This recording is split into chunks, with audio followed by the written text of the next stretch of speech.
All right, so Jim's here because of the renovations. Is that right? Yeah, there's a final vote coming next Transformation. week on the arena renovations at Capital One. Tell us where we are with that. What are we going to see in the next few months, years, when this vote comes through? What can fans expect? Well, things have been exciting for us, and thanks to the mayor and the council and everyone for their support. We're really excited. We're going to build a new Capital One arena, and everything we're looking at is all about the fan experience and the transformation. I mean, every single aspect of the building is going to be completely transformed from that standpoint, and it's going to be a 3-year process for us. The final vote will be next week, and we're looking to so-called break ground this summer, and that'll be the first phase. Everything we do first phase will be all about the event level and the technology centers from there, and then we're going to work our way up. But at the end of the project, I mean, everything will be completely brand new and something that the city and the community will be really proud of.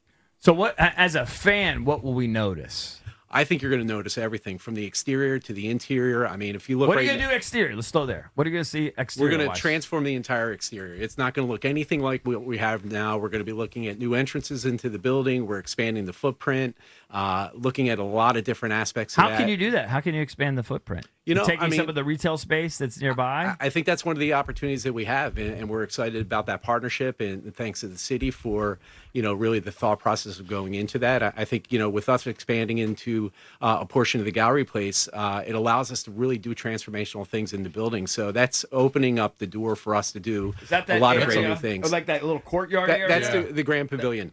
So that you're going to take over that? So we will be moving, and we're moving a lot of back-of-house spots to the old Bed Bath & Beyond, which was on the basement level of Gallery Place, and that's really opening up a lot of the footprint on the event floor. But I think as we move forward, every level of the building is going to look completely new and different. I'll give you a perspective, in some of the areas. Right now, we've got about 6 or so clubs and lounges. I think in the transformation, we're going to finish at about 16 to 18.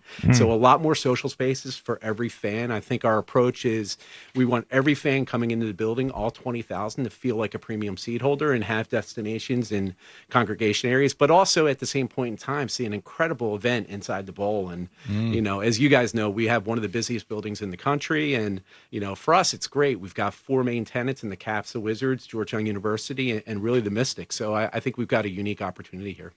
What about bars and restaurants? Bars and restaurants. You got to expand on that too, right?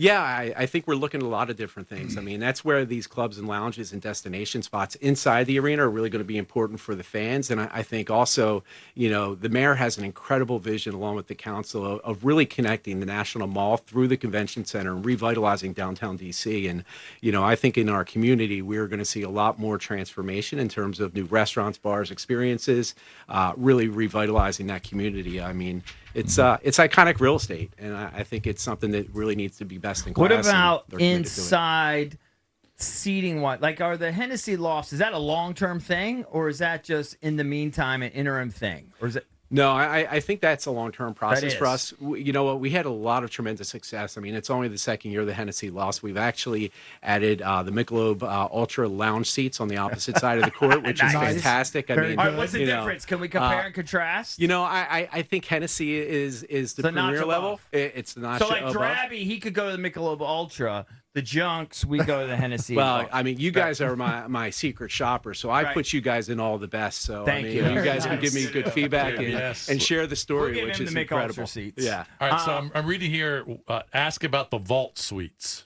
Yeah, so talk to me about the vault suites. So one of the first aspects next summer that we're doing with the event floor is really transforming a couple different spaces. One is a technology piece. Really that's going to be the ground floor of what we can do the next 3 years in terms of revitalizing the building. The second part is really the athlete space. We're really going to redo all of our back-of-house athlete spaces. As you guys know, we want to put a lot of money into the athlete experience and making sure that that's best in class, and that will help us, maintain the great athletes that we have and also recruit new ones.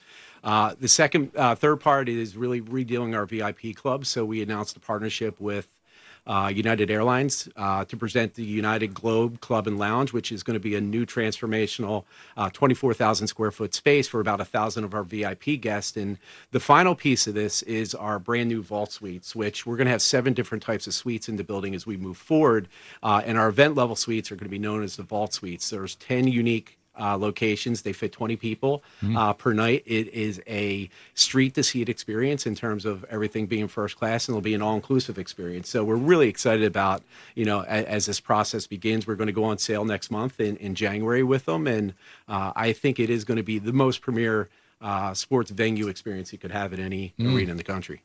What are there? Okay, wow. I'm just trying to think of will we notice anything else different inside, like sight lines, that kind of thing? Will it look different? Yeah, everything's going to look different. I mean, we're inside. Every aspect and every level of the building is going to be impacted by some degree, and we're looking and studying a lot of that right now. I mean, certainly we will have brand new seats. Scoreboard, the LED experience. Oh, that's all going to be is all going to be transformed over the next couple of years. It's going to be like massive, or I don't know. NBA arenas doing that like they are in football stadiums, where they have these massive things. So I think some of us seen the new Halo Intuit Dome is one experience. I think some of them have been oversized.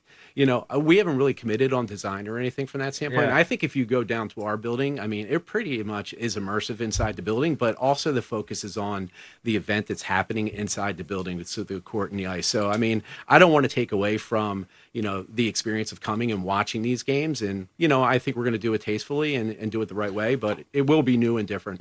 So when does it start? And then when do you anticipate the completion? So we are going to begin this summer. We're going to be closing the building after long playoff runs the next 3 summers. So we're really hopeful that everything is fully completed by the 27-28 season.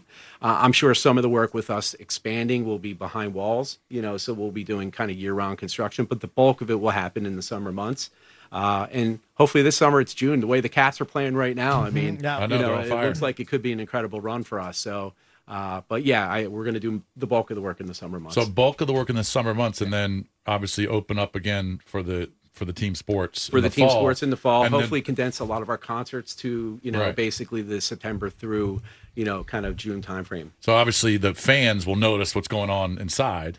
It's funny that you mentioned that, because when I went down to the Virginia Tech Vanderbilt game, Vanderbilt is redoing their stadium, and it looks awful.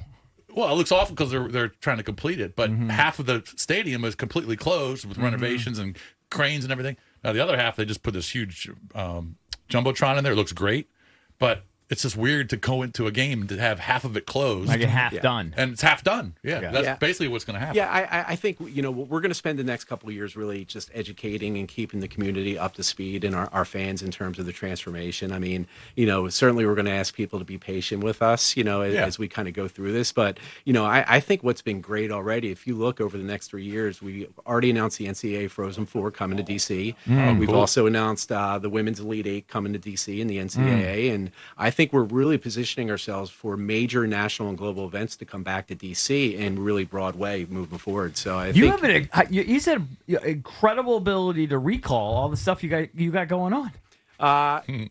Right? I don't know about that. I'm passionate about what we do. I'm passionate about having great fan experiences. Like you're just ripping this off. You're not reading anything. You're just ripping this off the top of your head. I'm pretty impressed. I appreciate that. Thank you, guys. He doesn't smoke weed. That's how are we getting on this topic? When's the next ACC tournament?